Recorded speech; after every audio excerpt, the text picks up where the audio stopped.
What up? My name is Cobus. I'm joined by John Good and Garrison. And the reason why we're making this video, mostly, is because I suck at tuning. A lot of people ask me how I tune my toms and my drums, and I always kind of feel bad because usually I didn't tune them.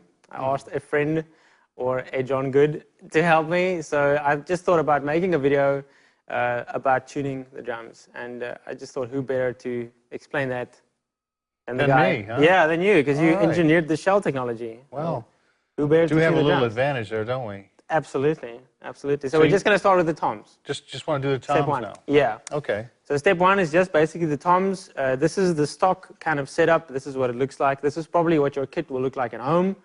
So the heads are still on the drums. We're going to start from scratch, basically taking the drum off. Garrison is going to use his Batman, James Bond style chisel to to screw the heads off, and then we're going to take it from there. But we're just going to do the 10, 12, and the 14 toms for now. So just going to take this 10-inch off. Let's go. And then we can start from there. Okay.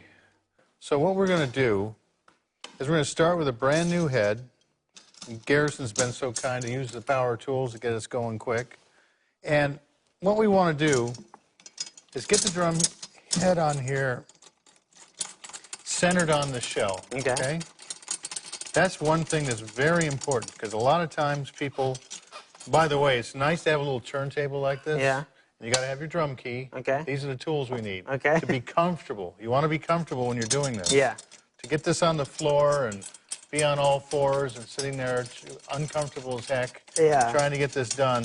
But tuning is pretty much an uncomfortable thing for me because it intimidates me. So well, let's regardless of setup, I always feel like, oh, I really hope I get a good sound. There's no confidence. Well, here's the deal. The more you understand your instrument, the less uncomfortable you'll be. Absolutely. And one quick thing that you should try and figure out is where the relative timbre of the shell might be.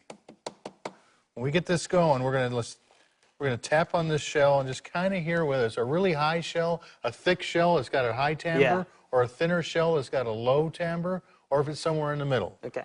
But one thing I want to stress is before we go to that top batter head, you really need to get that bottom resonant head singing with the drum shell. Yeah. Okay. Just so you guys know, these are the stock heads. These are stock DW heads, so we're not changing those.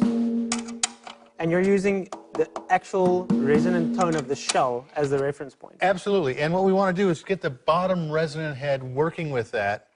And the batter head, we can then decide if we want to pitch bend and bend the tone of the drum, which means we will tune the batter head slightly higher.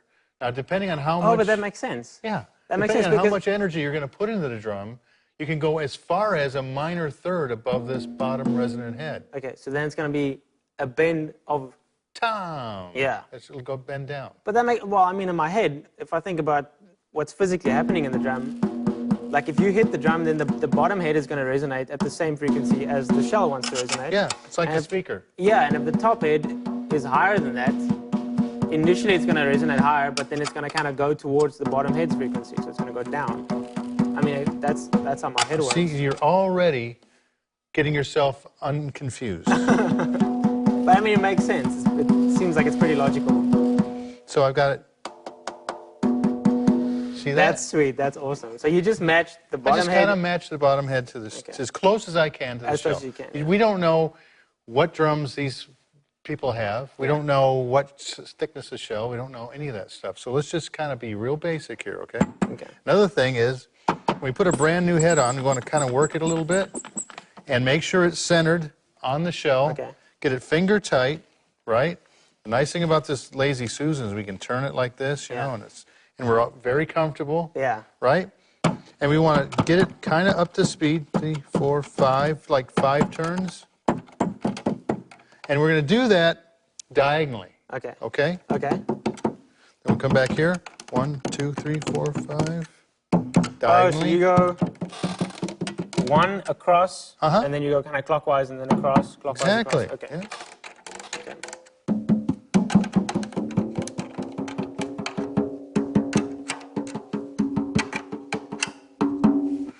Yeah. Then it's going to sink because this is a brand new head, right? Yeah. Everything is settling in. Okay.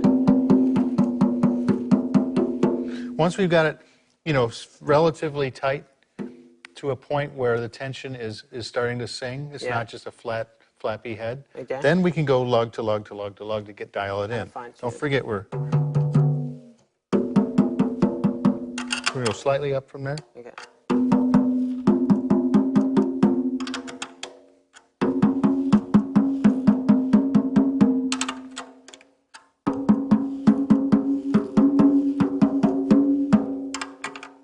And we spoke about this last time, but you use your finger. Oh yeah. And Let's you hit stop it on for the same, a second. You hit it on the same spot. It's like a little rim shot over the tension rod. Okay. Not here, because which one are you listening to? This one or that one? Yeah. Okay. Over the tension rod. I always like to use a part of my forefinger because the tip of my finger is always going to be the same distance in instead of being all over the place. Yeah. Okay, so little minor rim shots. Okay. Just to keep the consistency. You hear the difference? Yeah.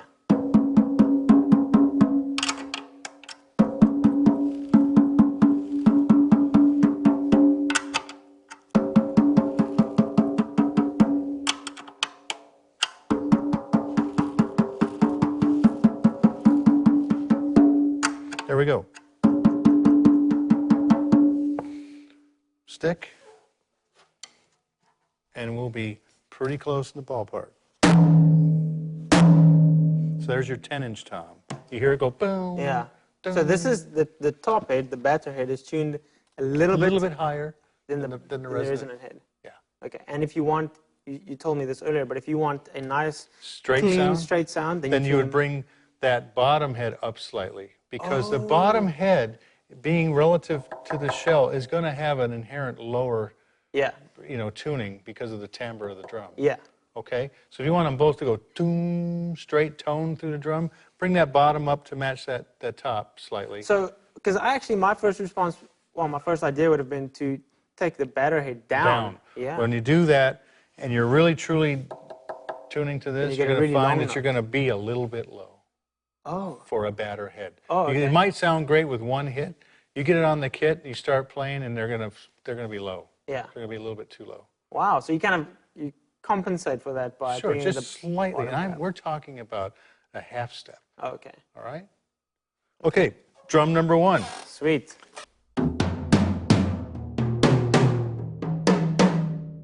Sounds so good.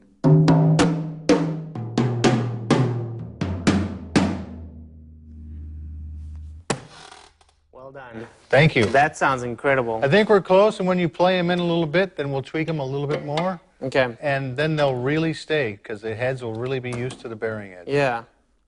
So you want me to play them now? Just give it a once up and down around.